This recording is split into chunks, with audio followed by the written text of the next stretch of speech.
An Introduction to the Livestock Research Institute. Council of Agricultural, Executive Yuan. The premises of the institute was the stud of the former governor of Taiwan of the Japanese Empire. After Taiwan was restored to the Republic of China, the stud underwent a series of reorganization and finally became Taiwan Provincial Livestock Research Institute in 1958. Again, in 1973, the livestock branches of all the district agricultural improvement stations merged into the institute. In 1999, the government was reorganized and the institute was placed under the jurisdiction of the Council of Agricultural Executive Yuan to this day. The institute has 8 research units. They are breeding, physiology, nutrition, processing, management, forage crops, and industry and technological service. It also has the following subordinate units: Yilan, Hsinchu, and Hengchun branches, Zhanghua, Kaohsiung, Taidong, and Hualien animal propagation stations, and 1 outpost unit, the Penghu station. The institute has a staff of 420 people, including 150 scientists, 32 administrative staff, and 238 technical workers and drivers. Operation of the institute follows 8 main axes of research, development, and extension as follows. Number 1. Advancement of animal production efficiency from traditional technologies. The first thing is to establish an information network of Taiwan's animal germplasm and set up an ultra-low temperature storage bank of germplasm. Besides preserving basic information in phenotypic traits, physiological data, reproduction capabilities, and carcass traits, the network also provides genetic information on major economic traits to enhance the preservation and utilization of genetic information for livestock. One example of the dairy research at LRI is the estimation of the milking traits of dairy cows by DHI and BLUP to increase the production accuracy of production performance. Further, pellet feeds based on rice byproduct are used for water buffaloes and meat goats feeding to reduce the cost of concentrates. Dairy goats are improved with alpine and Saanen goats for extension. Black hybrid Nubian does are mated by black Boer buck to produce a new breed of meat goats. At the Hualien station, native black goats are sired by imported Nubian goats, followed by a selection of hybrid progeny to produce the LRI Jian goat of a new breed. As to pigs, LRI Black Pig No. 1 has been developed. The pigs are productive and have specialty in meat quality, nutritional requirements, and management model has also been established. Moreover, at the Kaohsiung station, the prolific Meishan sows are crossbred by Doric boars to produce a new breed called KH-APS Black Pig of a prolific breed. Taidong station keeps the precious Lanyu mini pigs to maintain the diversity of native germplasms. Meat-eyed piglets derived from the Lanyu mini pigs exhibit coat color with several longitudinal stripes from head to tail, and the brown stripe appears next to the white stripe side by side. These mini pigs are to be used for medical purposes as well as for leisure farms. In poultry, inbred lines of pure line native chickens numbers 7, 9, 11, and 12 have been produced. Roosters of native chicken number 11 and hens of native chicken number 12 are extended for crossbreeding. Further, black-boned velvet chickens are being developed for Chinese medicinal purposes. In the area of waterfowl research, new breeds of good breeding ducks with distinct characteristics have been named as Yilan White Duck Taishu No. 1, Yilan Kaya Taishu No. 11, Brown Taiya LRI numbers 1, 2, 3, and White Muscovy LRI No. 1. Recently, we have combined a specific pathogenic screening technique to establish a population of white Muscovy ducks with negative small virus antibody. In addition, a high body weight white Roman breed named Bay-Dow White Goose LRI No. 1 has been selected.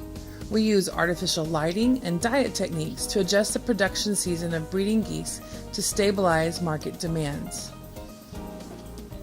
In forage crops, several new cultivars of forage crops have been selected, i.e., Sudan grass, Napier grass, Nile grass, and sweet sorghum tissue No. 1.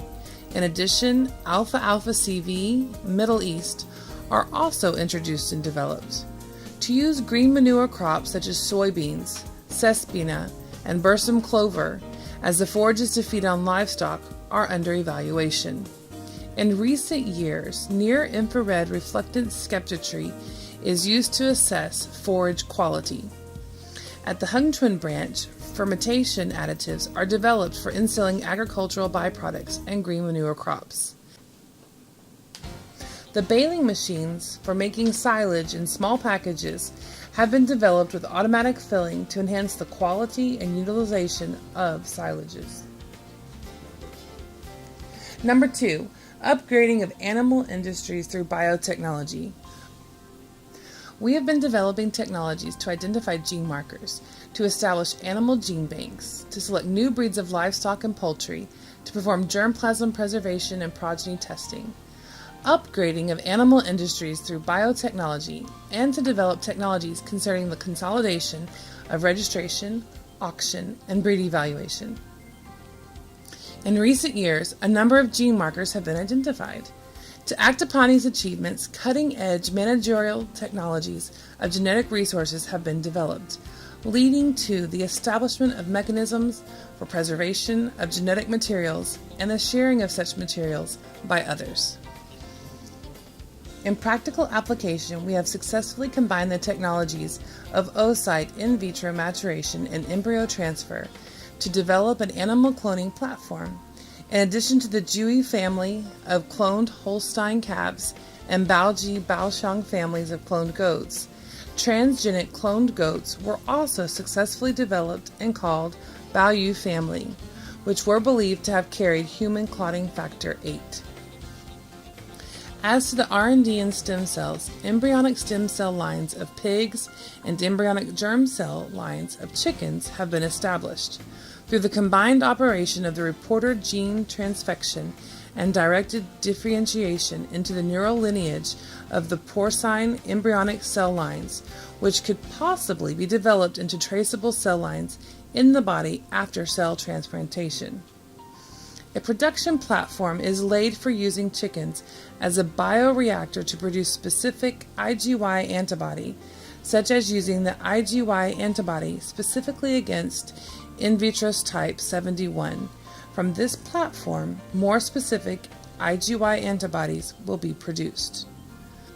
The Hung Twin Artificial Reproductive Center supplies superior Nubian bucks or semen to goat farmers for improvement of their herds. Platforms of goat-controlled calving season and in vitro production of embryos are transferred. At the Kaohsiung station, biotechniques in reproduction are widely developed for the production of Formosan sambar deer. This includes estrus synchronization, anesthetic holding, electric ejaculation, semen dilution, artificial insemination, embryo freezing, as well as embryo transfer. At the Hsinchu station, tissue culture technique of grass is used to culture the vetiver grass in vitro. Number 3. Utilization of value-adding of animal products and byproducts. The following milk products have been developed: functional milk pudding, kefir jelly product, fermented milk pastille, ginger milk clotting products, and fresh cheese. In addition to this, improved methods for the selection and isolation of lactic acid bacteria and anaerobic microorganisms, as well as embedded glucosidase, have been materialized. To better utilize TLRI No. 1 black pig, 16 varieties of products have been developed. which can all be put into industrial production. Unique delicacies such as native chicken with Chinese herbs, salted water chicken, salted water duck, smoked stewed duck have been perfected and transferred for industrial production. Calcium-rich sauce made from chicken bones can be used in making dried curd meat products. Technical consultation is offered to the manufacturing plants for the production of sanitary, healthy, and functional salted eggs and alkalized eggs. Other egg products such as alkalized eggs without addition of heavy metals, imitated mullet roe with yolk, alkalized and seasoned egg product are also developed. Napier grass is rich in some plant antioxidants such as isoflavin and annamycin, which can be used to make healthy food. To meet market demand for pet animals, drying techniques for producing small packaged forage are developed. In addition to producing organic alfalfa with high quality by organic farming is accredited. 4. Assurance of hygiene and safety of animal products. We are now using a gel electrophosphorus method to detect the adulteration of goat milk with cow milk, and fluorescent examining technology to determine the ratio of reconstituted milk as an adulterant in fresh milk. Study of Chinese herbal medicines is undertaken to find a way to treat subclinical mastitis so as to improve the quality and safety of raw milk. Furthermore, state-of-the-art techniques such as the use of biochips and antibiotic susceptibility tests are employed to effectively treat the pathogens of mastitis. The industry division is planting Napier grass TLRI number 2 on the open ground for chickens. This is to establish a model of organic chicken farming. The Institute was awarded accredited laboratory status by the National Accreditation Foundation in 2001. The Feed Lab is now working to develop highly sensitive analytical and assessment techniques for toxic and harmful matters in the feeds to assure the safety of foodstuffs and animal products. The nutritional strategies to improve animal health and ensure food safety include formulation of antibiotic-free diet and development of functional nutrient to increase the nutritional value of animal products. Meanwhile, we are currently studying alternative feed ingredients for animals. The cannulated dairy cows and goats have been established for the research of domesticating the ruminal fiber digestive bacteria or cloning the fiber digestive enzyme to increase the fiber utilization by animals on high fiber feedstuffs. 5. Recycling and utilization of animal waste for sustainable animal farming.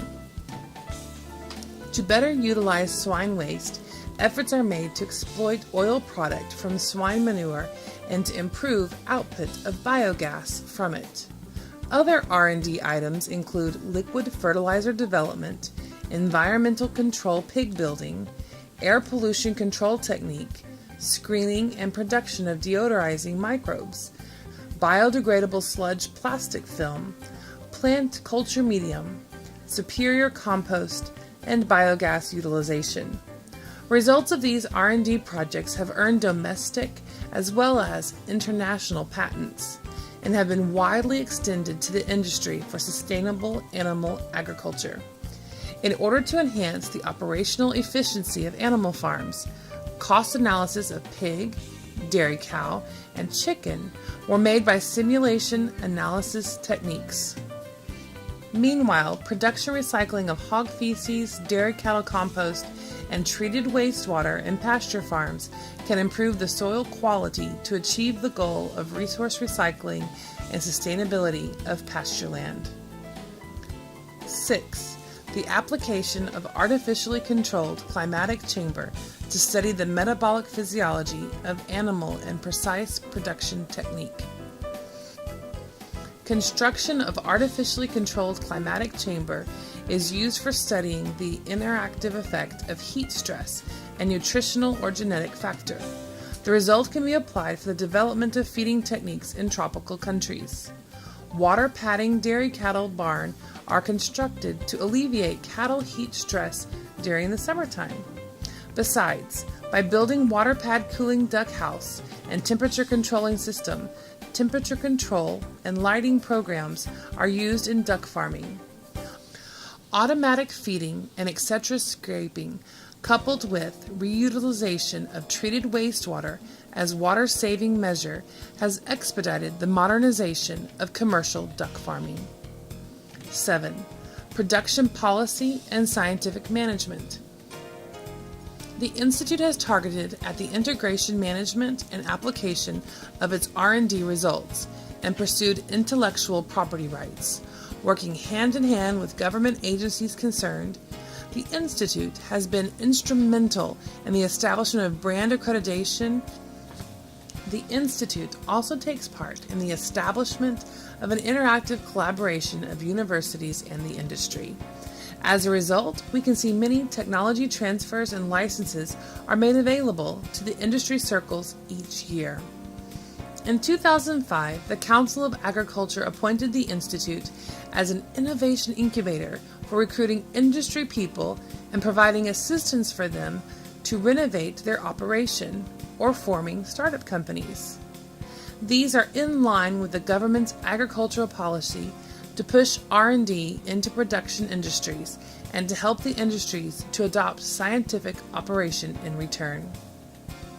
To meet these needs, the Institute has acquired numerous scientific books, 200 plus journals, and other information in many languages, Chinese, English, as well as Japanese. Seminars are held from time to time, and scientists and scholars from domestic and foreign universities are invited to give talks. In recent years, we have even made electronic information available on the internet and carried out short-term trainings for the farm producers and youth to promote the know-hows and techniques. 8. International cooperation and exchanges. We all know that agricultural R&D and innovation are the driving force for the advancement and upgrading of agriculture. Facing fierce global competition, we have to put more emphasis on agricultural R&D and international interchange so as to upgrade our level of agricultural expertise for international cooperation and division of labor. As the Institute has plenty of experience in international cooperation in animal science, including long-term Taiwan-France and Taiwan-USA cooperation programs, and recently established programs with New Zealand, Canada, Vietnam, the Philippines, and Thailand. All these programs will have mutual benefits on technological interchange, R&D, as well as the sharing of resources. As the unique R&D unit for livestock and poultry industry, it is our aspiration and responsibility to seek upgrading our productivity and compatibility and to create more value-added animal products. In conclusion, we cordially welcome your encouragement and comments. Thank you.